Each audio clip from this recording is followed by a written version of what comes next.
Welcome to the WRAL Daily Download. I'm Grace Holland. When your tax dollars fund a public official's salary, how often do you think they should be in the office? For years now, we've been hearing concerns from taxpayers about how often or not Durham's District Attorney is in the courthouse.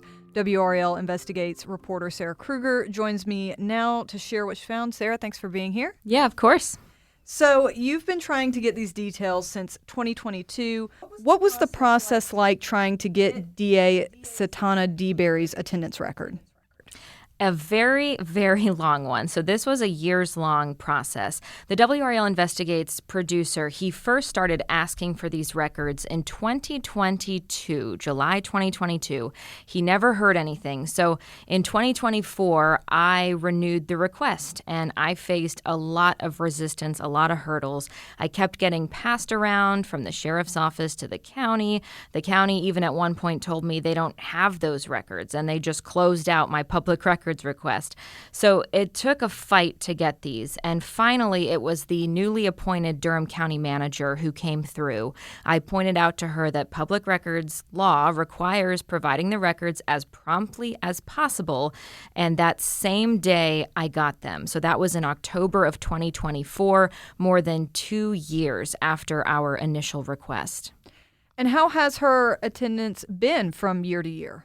So it ranges from 43% of work days in the lowest year to 60% of work days in the highest year. And we have the data from 2020 through July of 2024. Then we calculated it on a year-by-year basis, looking just at traditional work days. And in 2019, the data we got was so spotty, we weren't sure if it was accurate, so we just left that year off entirely.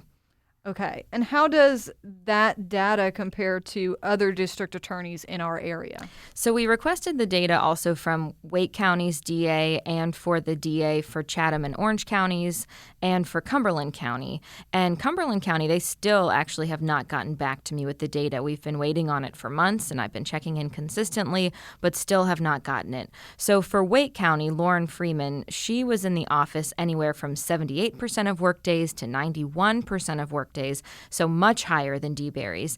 And for Orange and Chatham counties, that's Jeff Neiman. He's the DA for both of those. He was in the office anywhere from 75 to 80% of the time, and that's with known documented issues in data recording that Orange County told us about. So we know that's at least a little bit undercounting how often he was in the office. And what are the concerns that you received about DeBerry in the first place, and who did they come from? So this whole story started because we heard concerns from viewers about how often she was or was not in the courthouse. And that includes concerns we heard from people who actually work in that building. And one wrote to us, for example, saying she can't prosecute violent offenders if she is never there. And we've also heard a lot of concerns over the years from families of crime victims who have had a hard time getting in touch with her office and getting consistent information. We're going to take a quick break. When we come back, we'll share DA DeBerry's response.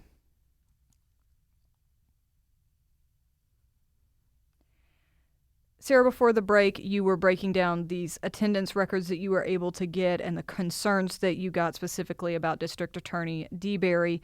How did DeBerry respond to your request for comment? So she did not want to do an interview for this story. And at first, she asked to see the data that I had. So I sent it to her, everything, just as we got it.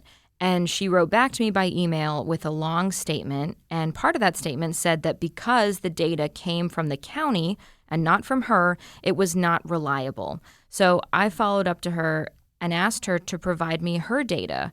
Then she told me she actually doesn't have any data of her own. So her initial statement went on to talk about how any claims that she is not in her office on a regular basis are false.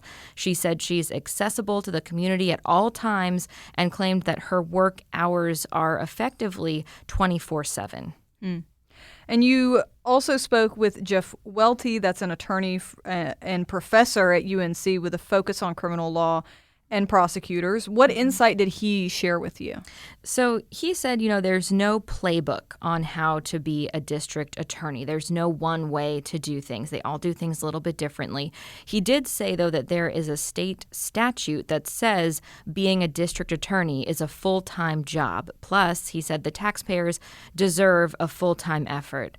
But he said that where that work happens is not so important to him, just that it does happen on a full-time basis. And he pointed out that there's some work of the office that could take place outside of the courthouse, outside of an office, and that could include things like meeting with law enforcement officers or meeting with victims' families. All right. Well, Sarah, thank you so much, and you'll be able to find Sarah's story. That's on WRAL.com. Another great way to get WRAL news is the Morning Briefing newsletter. That's a daily email waiting in your inbox every morning with local news, events, and headlines to help you get ready for the day. Sign up at WRAL.com, and thank you for listening to the WRAL Daily Download.